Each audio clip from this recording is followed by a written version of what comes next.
ఇదంతా ఏంటక్క? ధ్రువ్, అది నేను పదవుని ఆగండి. ఎస్ ఎస్, నేను అవుట్ ఆఫ్ కంట్రీకి వెళ్తున్నాను. అక్కడ నో సీ నో ఫోన్. అయ్యో నా ముద్దుల అక్క, నువ్వు ఎందుకింత టెన్షన్ పడుతున్నావు? మర్చిపోకు, నువ్వు బంగారు లంకలో ఉంటున్నావు. బంగారు లంకలో. బాయ్. సారీ అత్తయ్య గారు, నేను చాలా కాల్స్ చేసుకోవాలి. ఎవరితో మాట్లాడుతున్నావు? అయినా ఎవరికి చెప్పకుండా ఎక్కడికి వెళ్తున్నావు? మై రూమ్ కి. ఇంకా కనీసం 6 months నేను నా రూమ్ కి లాక్ చేసుకుని ఉండిపోతాను. No meeting, no greeting, only eating. ఏం జరిగింది దివ్య? జరగలేదు, జరగబోతుంది పెళ్లి. రేఖా వెడ్డింగ్ రాఘవ్. అత్తయ్య గారు మీరు సీ చేస్తారా? నా బాత్రూమ్ అంత పెద్దగా ఉంది ఆ రేఖా వాళ్ళ ఇల్లు. అండ్ తన ఇంటికి డాటర్ ఇల్లు అవ్వబోతుంది.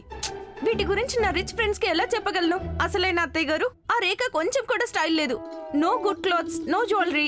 మీరు నన్ను చూసారు కదా, నేను కూడా తను ఆర్టిఫిషియల్ జ్యువెలరీ వేసుకుంది. అండ్ అవి కూడా డైమండ్ లుక్వి కాదు. అత్తయ్య గారు, మీరు తన మాటలేం పట్టించుకోకండి.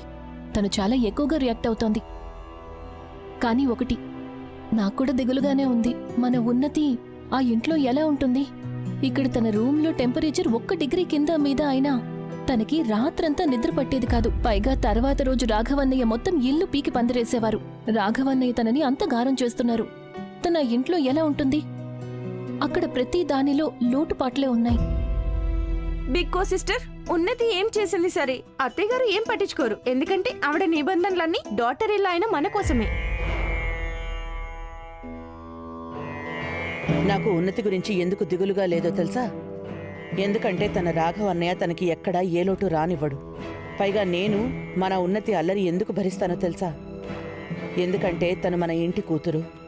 అత్తారింటికి వెళ్తే తనంతట తానే అన్ని విషయాలు అర్థం చేసుకుంటుంది. కానీ ముందు నువ్వు నీ పాస్వర్డ్ చెప్పు. ఫోన్దా? నీ మెదడుది. అది దాన్ని అన్లాక్ చేసి అందులో కొంచెం బుద్ధి నింపుదామని. అప్పుడే నువ్వు కూడా నీ ఫోన్ లాగా కొంచెం స్మార్ట్ అయిపోతావు. మిస్ మెరడోనా వెరీ స్మార్ట్ అత్తయ్య గారు. I can tell. మీరా తిక్కరేఖ దారిలో పెట్టాలి అనుకుంటున్నారు. కానీ మీ డాటర్ ఇల్లలాగా సైలెంట్ గా ఉంటూ మీ మాట వింటుందా?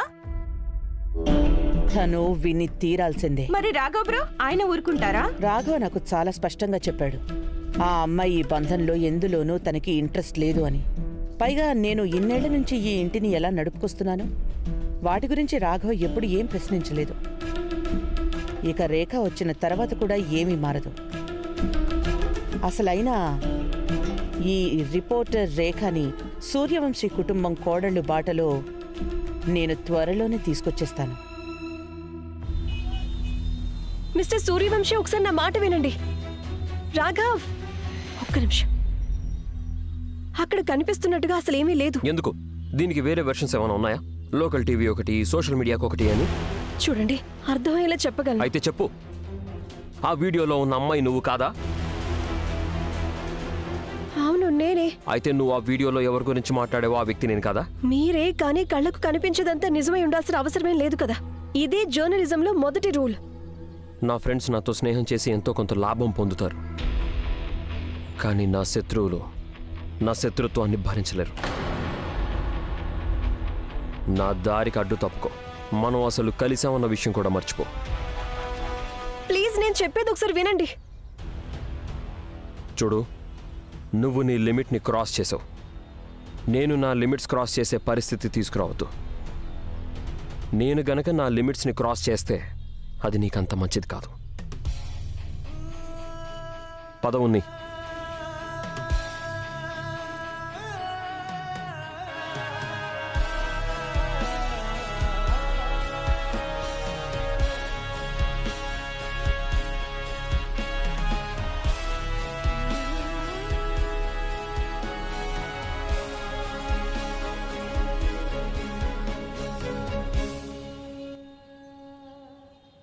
నువ్వు సూపర్గా చేసావక్క, మెచ్చుకోవాల్సిందే.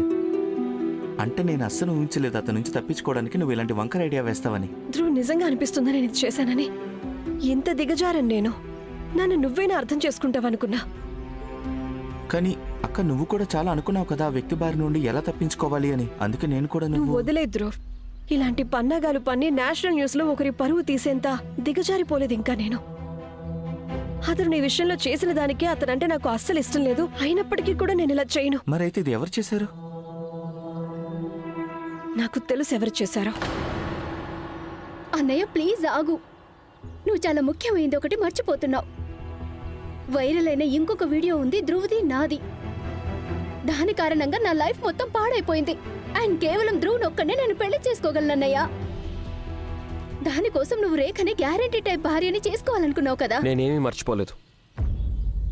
నా ప్రాబ్లం ఇదే, నేనేం మర్చిపోలేను. ఇంకేం మాట్లాడకుండా కార్లో కూర్చోండి.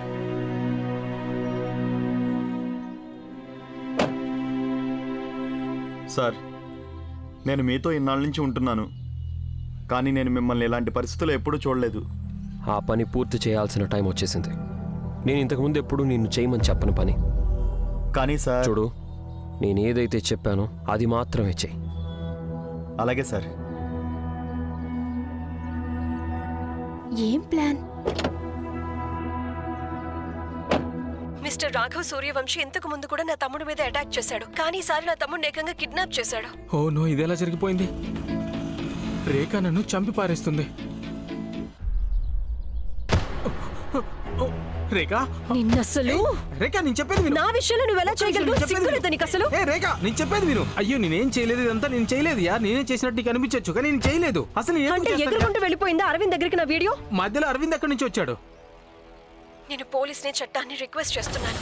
నా తమ్ముడిని వెతకడంలో నాకు సహకరించండి. అండ్ రాఘవ్ సూర్యవంశీ చేసిన తప్పుకి శిక్ష పడేలా చేయండి. రేఖని సర్ది చెప్పడమే అనవసరం, డిలీట్ చేసేస్తానులే. అరే విరాజ్, యాక్చువల్లీ నా ఫోన్ ఆఫ్ అయిపోయింది. ఒక్క కాల్ చేసుకోవాలి, కొంచెం నీ ఫోన్ ఇస్తావా? జస్ట్ ఒక్క కాల్ ప్లీజ్. Thank you.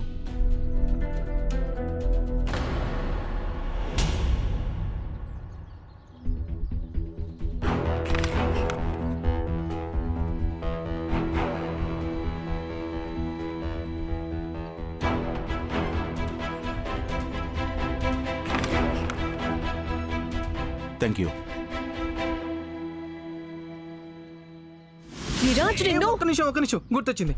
నేను వీడియో డిలీట్ చేస్తున్నాను కదా, అప్పుడు అరవింద్ నా దగ్గరికి వచ్చాడు. అండ్ అతను ఫోన్ చేసుకుంటానే నా దగ్గర ఫోన్ తీసుకున్నాడు.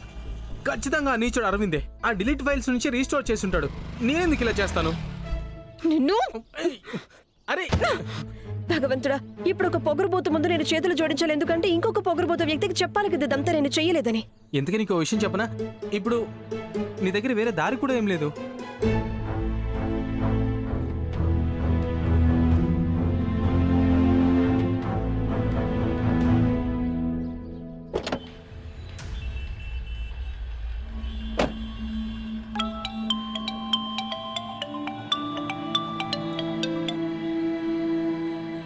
రేఖా చౌదరి, చెప్పండి, మీకు నేను ఏ విధంగా సహాయపడగలను? సహాయం చేసేశారుగా అరవింద్ గారు, కొంచెం ఎక్కువే.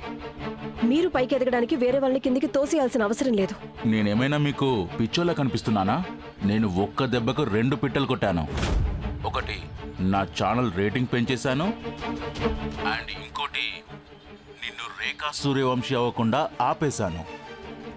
ఒకవేళ రాఘవ్ సూర్యవంశీ నిన్ను పెళ్లి చేసుకుంటే ఎవరికి తెలుసు, రేపు నీకోసం కొత్త ఛానల్ మొదలు పెట్టేస్తాడేమో. నేను రిస్క్ తీసుకోలేను. చూడండి అరవింద్ గారు, నా మాట వినండి. మీరే రాఘవ్కి ఫోన్ చేసి స్వయంగా చెప్పండి ఈ వీడియో వైరల్ చేసింది మీరే అని, నేను కాదని. అస్సలు చెయ్యను. ఇక ఈ నింద నీ మీదకే రావాలి. Good bye. అరవింద్ గారు, హలో హలో, ఇదంతా కూడా మీ కారణంగా. రేఖ, ఏంటి నువ్వు చేస్తుంది? సార్, మీకు తెలియదు వీడు ఎంత పెద్ద ప్రాబ్లం నాకు తీసుకొచ్చి. అన్నీ తెలుసు. చూడు రేఖ, నిజమే, నీ వీడియో కారణంగా మన రైవల్ రేటింగ్ చాలా ఎక్కువైపోయాయి. అండ్ అందుకే సీనియర్ మేనేజ్మెంట్ ఒక మీటింగ్ ఏర్పాటు చేశారు. ఏంటి మీటింగ్ నా కారణంగానా? కానీ నువ్వేం టెన్షన్ పడకు, అన్నీ నేను హ్యాండిల్ చేస్తాను. అయినా మనందరికీ తెలుసు అరవింద్ ఎలాంటి పత్రికారుడో. నువ్వు ఇంటికి వెళ్ళు, నేను అన్నీ నీకు అప్డేట్ చేస్తాను. కానీ సార్, మీకైతే తెలుసు కదా ఈ జాబ్ నాకు ఎంత ఇంపార్టెంటో. Yes Rekha, I know. అసలైనా ఇలాంటి ఏ వీడియో కూడా నీ కెరియర్ని ఫినిష్ చేయలేదు.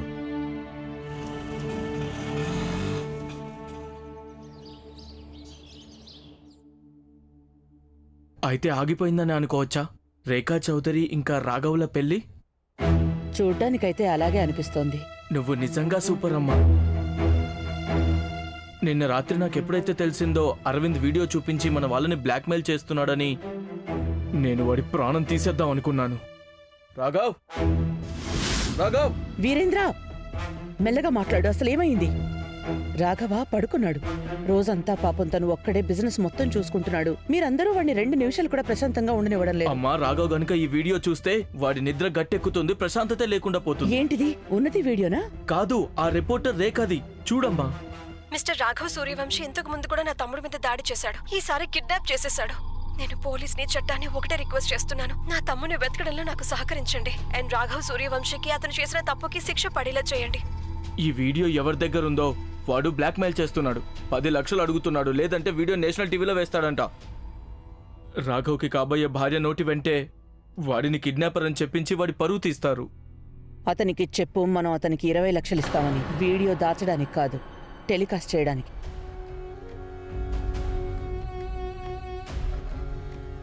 నేషనల్ టీవీలో ఈ వీడియో మాటి మాటికి ప్లే అవ్వాలి. కానీ అమ్మా, నేనేం చెప్పానో అది చెయ్యి. దీని పరిణామం రేపొద్దున నువ్వే స్వయంగా చూడు. సూపర్ అమ్మా, నువ్వు భలే ఎత్తు వేశావు. ఒకేసారి చెక్ అండ్ మేట్ 2. అవసరమే కదా. ఆ అమ్మాయి నుంచి ఈ కుటుంబాన్ని కాపాడుకోవడానికి ఇలా చేయడం చాలా అవసరం. నన్ను అవమానించి తనలో చూపించకూడని మరో రూపాన్ని చూపించింది. తనలాంటి చురుకైన అన్నింటినీ ప్రశ్నించే రిపోర్టర్కి మన ఇంట్లో, మన కుటుంబంలో ఎలాంటి స్థానం లేదు, ముఖ్యంగా రాఘవ జీవితంలో. నీకు తెలుసా నాన్న, ఈ ఇంటి గోడలకి గంభీరమైన నా మాట వినడమే అలవాటు. అది ఎప్పటికీ మారదు. 20 లక్షలు చాలా తక్కువ ఖర్చే. అయినా ఆ అమ్మాయిని మన ఇంటి నుంచి, రాఘవ జీవితం నుంచి దూరంగా ఉంచడానికి. వెళ్ళు.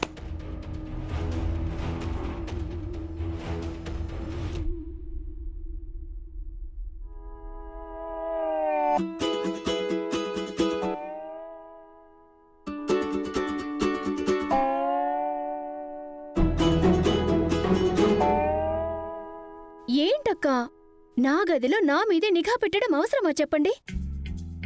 నేనేం వింతగానూ లేను, మీరేమి జూకి కూడా రాలేదు. నో, నేను ఈ విషయంలో కొంచెం కూడా ఛాన్స్ తీసుకోలేను. పోయినసారి కొంచెం తల తిప్పానో లేదో దుర్ఘటన జరిగిపోయింది. వెళ్ళి చిన్న కోడలు నీలం రంగు అల్మారా నుంచి మిగిలిన బట్టలన్నీ కూడా తీసుకొచ్చేసాయి. అండ్ నా బ్యూటిఫుల్ న్యూ డ్రెస్సెస్ అత్తయ్య గారు సేల్ చేసేశారు, గిన్నెలు కలాయికి బదులు. నువ్వు మళ్ళీ అలా ఏమైనా చేసావనుకో, నా దగ్గర జస్ట్ 2 జతల ఎక్స్ట్రా క్లాత్స్ మాత్రమే ఉన్నాయి. వాటితో నా శవం లేస్తుంది. నేను మరి అంత పిచ్చిదాన్ని కాదక్క, మళ్ళీ అదే తప్పు చేయడానికి. కాంగా కూర్చో. ఉన్నతి, రాఘవన్నయ్య ఇప్పుడేదో ముఖ్యమైన పని మీద బిజీగా ఉన్నారు. ఆయన ఫ్రీ అయిపోయాక ఆయన్నే నిన్ను చూసుకుంటారు. అప్పుడే మాకు సెలవు. నేను వీళ్ళకి ఎలాగైనా మస్కా కొట్టి వెళ్ళిపోవాలి. ఇంతకీ అక్కలు, అసలు మీరిద్దరు తల్లి అవటం గురించి ఏం ఆలోచించారు? అదేంటంటే మీ ఇద్దరి చేతుల్లోకి పిల్లలు వచ్చేస్తే అప్పుడు నన్ను చిన్నపిల్లలా చూడటం మానేస్తారు. యాక్చువల్లీ ఒకవేళ అంత సవ్యంగా జరిగితే అతి త్వరలో గుడ్ న్యూస్ వింటారు మీరందరూ. ఏంటి? లేదు దివ్య, నువ్వు నాకంటే ముందు శుభవార్త చెప్పడానికి వీల్లేదు. అయినా నువ్వు ప్రతీక్ మాకంటే చిన్నవాళ్ళు కదా. అత్తయ్య గారి ఒళ్ళో మొదటి బిడ్డని నేనే పెట్టాలి. కరెక్ట్, అక్క చెప్పింది నిజమే. ఏంటి కరెక్ట్? నేను చెప్తున్నాను కదా, బిగ్ కో సిస్టర్, మీ బండి వెళ్లే స్పీడ్ చూస్తుంటే మీకు బేబీ కావాలని నాకు అనిపించట్లేదు. మీ వెడ్డింగ్ అయిపోయి 3 సంవత్సరాలు అవుతుంది. మీరు జస్ట్ బేబీ గురించి కబుర్లు చెప్తున్నారు అంతే, కానీ ఏమీ జరగట్లేదు. 3 years అక్క? లేదు, అలా ఏం కాదు. మాకు పిల్లలు కావాలి. బేబీ కావాలంటే గుడ్ న్యూస్ ఇవ్వండి. స్మార్ట్ అక్క. అసలైనా నేను ఇంకా వెయిట్ చేయలేను. నేను యంగ్ అండ్ బ్యూటిఫుల్ ఉండగానే మమ్మీని అయిపోవాలి. అప్పుడే నన్ను నా బేబీతో చూసిన వాళ్ళందరూ మెచ్చుకుంటారు. ఓ మై గాడ్, మీరు తన మమ్మీ కదా, అచ్చం సిస్టర్ లా ఉన్నారు అనాలి. అంతే కదా ఉన్నతి? రాఘవ్ బ్రో బేబీ ఏమైపోయింది? నాకేం తెలుసు? రాఘవన్నయ్య!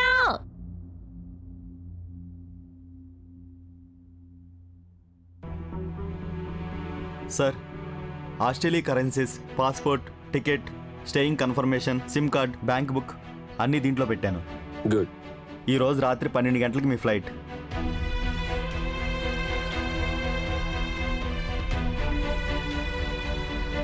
రాఘవన్య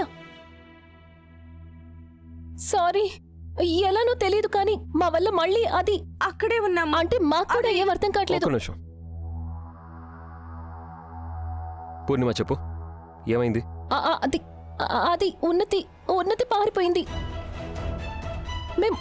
మేము అక్కడే ఉన్నాము, కానీ తను మమ్మల్ని మాటల్లో పెట్టి వెళ్ళిపోయింది.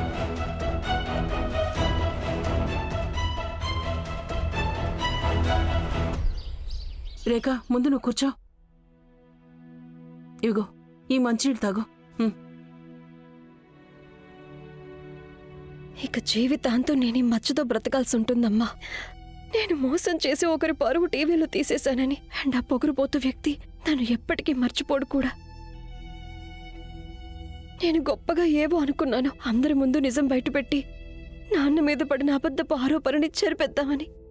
కానీ ఈరోజు నేనే ఇలా. రేఖ, నీ చేతిలో ఏం లేనప్పుడు నిన్ను నువ్వు ఎందుకు దూషించుకుంటావు? రేఖ, అలా ఏం జరగదు.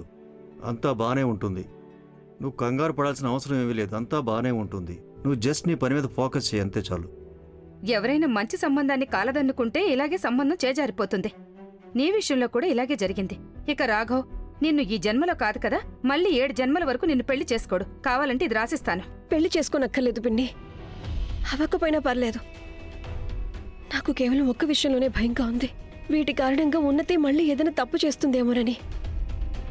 అలా చేస్తే గనక మళ్ళీ మన ఇంటి ద్వారం దగ్గర మరో కొత్త సమస్య ఏదైనా వచ్చి పడుతుందేమోనని. ఆంటీ, వదినా, ధ్రువ్ ఎక్కడా?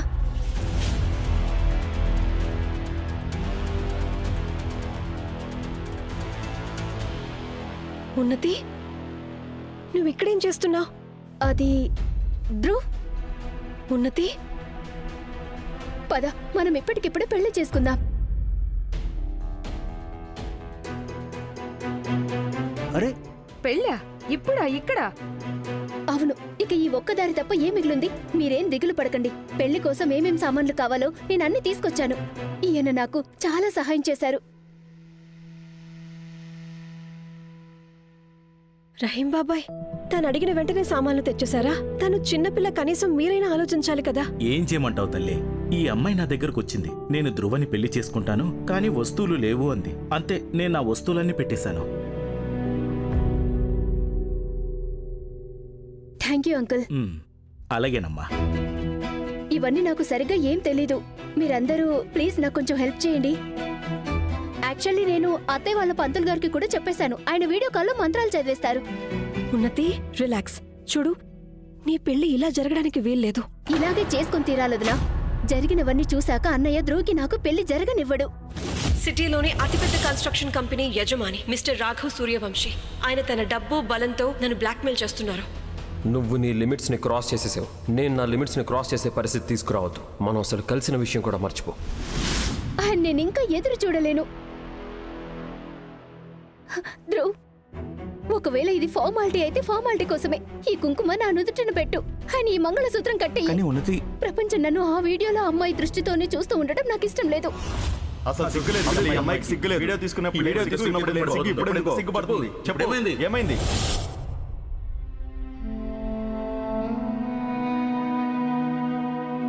ఆయన వదిన, మీకు అన్నయ్యకి మధ్య ఏవైతే ప్రాబ్లమ్స్ ఉన్నాయో వాటి వల్ల నేను విసిగిపోయాను.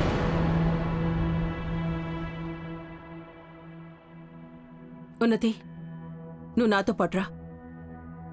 మీ అన్నయ్యతో నేను మాట్లాడతాను. అమ్మా, నువ్వెందుకు వెళ్ళడం? ఎందుకంటే పెళ్లి పెళ్లి అని మీరందరూ ఆడిన ఆటలు చాలు.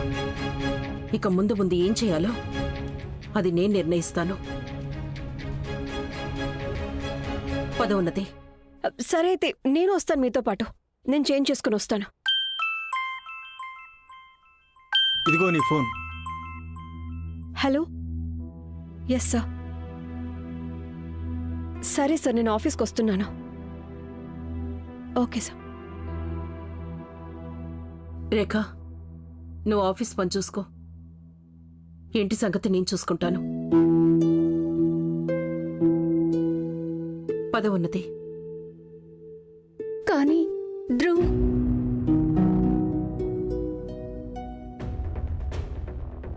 పద. ఆంటీ, నేను ధ్రువ్ని ఇప్పుడే పెళ్లి చేసుకుంటాను.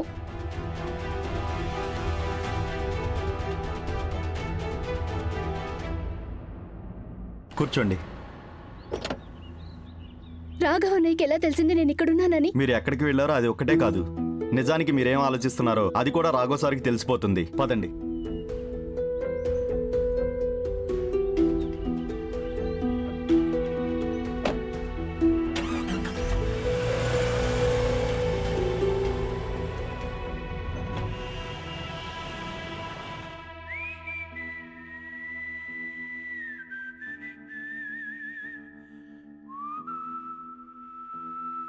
అన్నయ్య, నాకు తెలుసు నువ్వు నా మీద కోపంగా ఉన్నావని.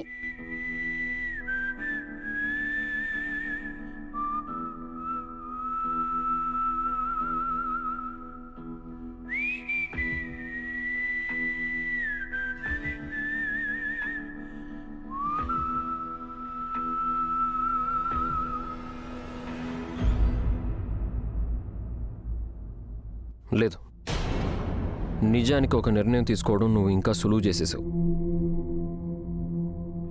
నువ్వెలా ఫీల్ అవుతున్నావో నేను అర్థం చేసుకోగలను. కానీ ఇంక చాలు, ఇంకా అలా ఏమీ జరగదు. నేను నీ ప్రతి ప్రాబ్లంకి పరిష్కారం వెతికేశాను. ఏం నిర్ణయం, ఎలాంటి పరిష్కారం అన్నయ్య? నాకేం అర్థం కావడం లేదన్నయ్య. మనం ఇండియా నుంచి ఆస్ట్రియా షిఫ్ట్ అయిపోతున్నాం.